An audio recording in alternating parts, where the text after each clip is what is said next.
Good evening, my dear friends, and again we discuss here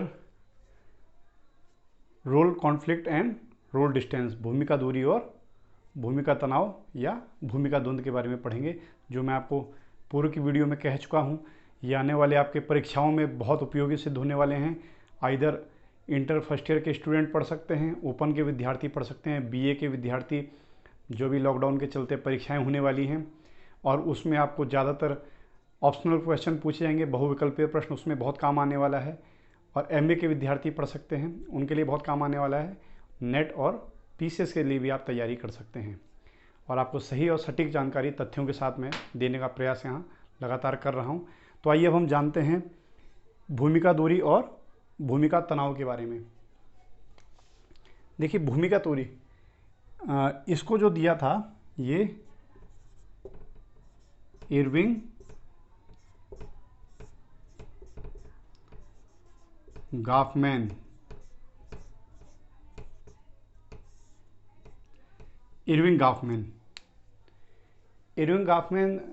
ने यह विचारधारा दी थी। अब देखिए, आप समझिए कि क्या इरविंग गॉफमैन इसमें बताना चाह रहे हैं। इरविंग गॉफमैन ने बताया था कि भूमिका दूरी, आप कई बार देखते होंगे, आए दिन हम लोग देखते हैं, कई बार हम लोग अपने एक ही स्थिति से ऊब जाते हैं और उससे बड़े बोर हो जाते हैं, परेशान हो जाते हैं। तो हम चाहते हैं कि वही भूमिका हम लगातार ना करते रहें। मान के चलिए, अगर हम एक दफ्तर जा रहे हैं, हम रोज़ उसी काम को कर रहे हैं, कई बार हम ऊब के छुट्टी ले लेते हैं क्योंकि हम परेशान हो जाते हैं एक ही तरह की भूमिका निभाने से। तो हम चाहते हैं कि कुछ दिन का हॉलीडे हो जाए या छुट्टी हो जाए अपने परिवार के साथ, जो कि हम थोड़ा खुश हो जाएं। एक भूमिका से हम थोड़ा कुछ समय के लिए एक दूरी बना लेते हैं।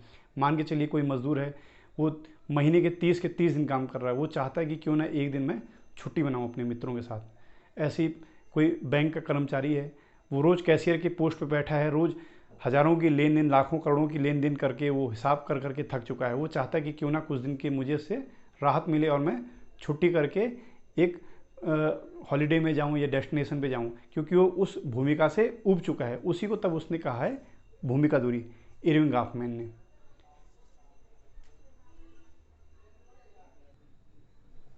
तो आप देख रहे हैं, इरविंग गॉफमैन ने इसको बताया है। क्योंकि मैं कुछ देर के लिए स्केच ख़त्म हो चुका था, तो आप देख रहे हैं ये मैं मार्कर नया ले आया। इरविंग गॉफमैन ने इसको बताया था, एक ही प्रकार की भूमिका से उब जाना। जैसे मैंने आपको उदाहरण के द्वारा बता रहा था कि आप देखते होंगे, इसीलिए आप देखते होंगे विदेशों से संडे की कॉन्सेप्ट जो है, इसीलिए विदेशों से आई। वहाँ आप 8 घंटे लगातार काम कर रहे हैं, चाहे वो मज़दूर हों या फिर बैंक के या अन्य ऑफिसों के कर्मचारी। वो कृषि विभाग हो सकता है, वो शिक्षा विभाग हो सकता है, वो स्वास्थ्य विभाग हो सकता है। जो भी विभाग के कर्मचारी अपने यहाँ काम कर रहे होते हैं, फिर वो एक दिन का हॉलीडे चाहते हैं। कई बार हम सेकंड सैटरडे भी सुनते हैं। ये कॉन्सेप्ट भी यूरोप से आई है, क्योंकि आप अपनी उस भूमिका से फिर दूरी बनाना चाहते हैं। हम कहते हैं इस काम से हम बहुत बोर हो चुके हैं, तो एक दिन का वो जो छुट्टी कहें या बीच में कुछ समय का डिस्टेंस हम ले लेते हैं, तो उसी को कहा जाता है भूमिका दूरी, जो इरविंग गॉफमैन ने 1961 में ये विचारधारा दी थी। तो बहुत संक्षेप में भूमिका दूरी आप समझ गए। कुछ समय से के लिए, ये नहीं कि हमेशा के लिए फिर उस भूमिका से हट गया, कुछ समय के लिए उससे दूरी बना लेना, कुछ समय के लिए उस भूमिका से हट जाना, तो उसी को कहा जाता है भूमिका दूरी। अब हम पढ़ेंगे अगली जो है भूमिका तनाव। ये दिया था विलियम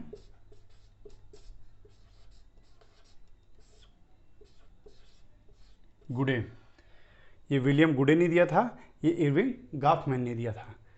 तो आप समझ रहे हैं, ये दोनों ही विचारधारा आपके समाजशास्त्र में बहुत उपयोगी सिद्ध होती है और कई बार पूछा जाता है, भूमिका दूरी और भूमिका तनाव। अब भूमिका द्वंद्व और भूमिका तनाव को हम समझ लेते हैं। कई बार एक ही प्रकार की स्थिति व्यक्ति के सामने दो दो भूमिकाएं हो जाती हैं। जैसे मान के चलिए, एक व्यक्ति है, अब वो भूमिका निभा रहा है, तो वो दो स्थितियों में तनाव की स्थिति पैदा होती है। सपोज करिए कि बैंक का कोई कर्मचारी है, या मान के चलिए कोई इंस्पेक्टर है। अब वो अपराध के लिए किसी चोर को या किसी कर्मचारी को पकड़ना चाह रहा है, लेकिन तब तक उसी को विधायक का फ़ोन या किसी नेता का फ़ोन आता है कि आप ऐसा ना करें, क्योंकि उस पर वो दबाव आ गया, वो तनाव।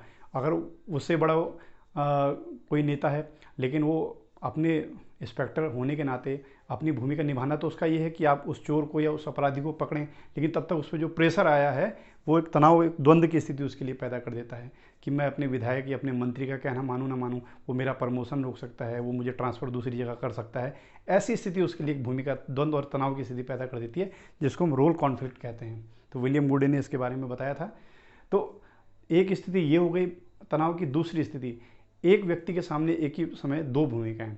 सपोज करिए कि अभी परीक्षार्थी परीक्षा देने के लिए परीक्षा हॉल में जा रहे हैं, तब तक उनको घर में खबर आई कि उनके घर में कुछ कैजुअल्टी हो गई है, या उनको खबर आई कि उसी समय उनको कहीं जॉब के लिए दूसरा पेपर देने जाना था। तो एक परीक्षार्थी को एक टाइम पे दो पेपर अगर देने हों, एक उसके नौकरी के लिए है और एक उसका परीक्षा के लिए जिसमें उसको बीए या एमए पास करना है, अब उसके लिए कौन सा इंपॉर्टेंट होगा। तो ऐसी स्थिति भूमिका द्वंद्व पैदा कर देती है। एक और उदाहरण दे के हम समझ सकते हैं। मान के चलिए कि कोई डॉक्टर है, वो ऐसे तो बहुत स्पेशलिस्ट है, सर्जन है, वो न्यूरो सर्जन हो सकता है, वो ऑर्थोपेडिक्स का सर्जन हो सकता है, वो किसी भी डॉक्टर को अपने, अब मान के चलिए उसके सामने उसका अपना ही कोई निजी है, अपना पुत्र है या पुत्री है। अब उस समय वो सबका ऑपरेशन तो बड़ा अच्छे ढंग से कर लेता है क्योंकि वो डॉक्टर बड़ा प्रसिद्ध है अपने क्षेत्र में, लेकिन जब वो अपने पुत्र या पुत्री का ऑपरेशन कर रहा होगा तो उसके हाथ कांपेंगे। क्यों? क्योंकि वो स्थिति उसके लिए क्या हो सकती है, भूमिका द्वंद्व की। उस समय वो अपने कर्तव्य को निभाने में, अपनी भूमिका निभाने में उतना कंफर्ट, उतना आराम से अपनी भूमिका नहीं निभा पाएगा, और ये स्थिति ही उसके लिए भूमिका द्वंद्व पैदा करेगी। तो एक समय में दो भूमिकाएं होना या किसी के दबाव में कार्य करना अपनी भूमिका का, तो वो आपके लिए क्या करता है, भूमिका द्वंद्व। तो आप समझ गए होंगे बड़ी आसान भाषा में।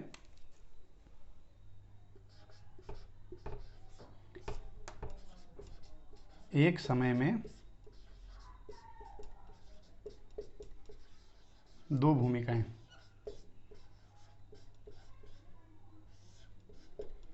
निभाना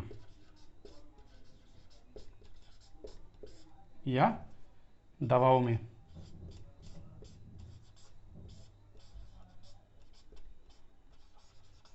भूमिका निभाना।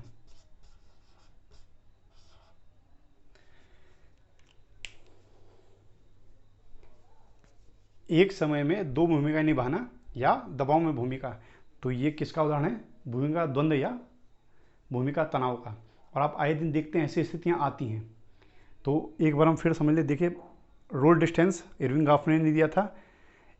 जब हम एक ही भूमिका निभाते निभाते कुछ समय के लिए बोर हो जाते हैं, हम चाहते हैं कुछ समय के लिए उससे छुट्टी ले लें, तो वो ये नहीं कि वो परमानेंटली उससे छुट्टी ले रहा है, वो स्थिति कहलाती है भूमिका दूरी की।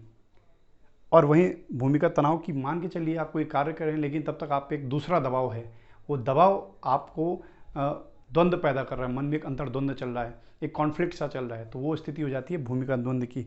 या एक समय में आप दो भूमिकाएं नहीं निभा सकते। ऐसे बहुत से उदाहरण हैं। अगर आपको बताऊं मैं, कोई इसको बड़े अच्छे से निभा लेते हैं, कोई नहीं निभा पाता है। जैसे मैंने आपको डॉक्टर का उदाहरण बताया, या मान के चलिए कोई सैनिक है, वो युद्ध लड़ रहा है, तब तक उसको घर से खबर आती है कि उसके पिता बहुत बीमार हैं। अब उसको युद्ध भी लड़ना है लेकिन पिता के बारे में पता है। तो ऐसे कई बार आप फिल्मों में या टीवी सीरियलों में भी इनको देखते हैं, वहाँ से भी आप ये स्थिति देख सकते हैं। तो इसको समाजशास्त्रीय विचारकों ने, सामाजिक वैज्ञानिक विचारकों ने इसको भूमिका दूरी और भूमिका तनाव के रूप में डिफाइन करा है। तो मैं आशा करता हूँ आप अच्छे से समझ गए होंगे और आप इनके नोट्स भी बनाते रहिए, क्योंकि अब पेपर नज़दीक हैं और मैं आपको समय समय पर ऐसे वीडियो, छोटे छोटे वीडियो देते रहूँगा। धन्यवाद।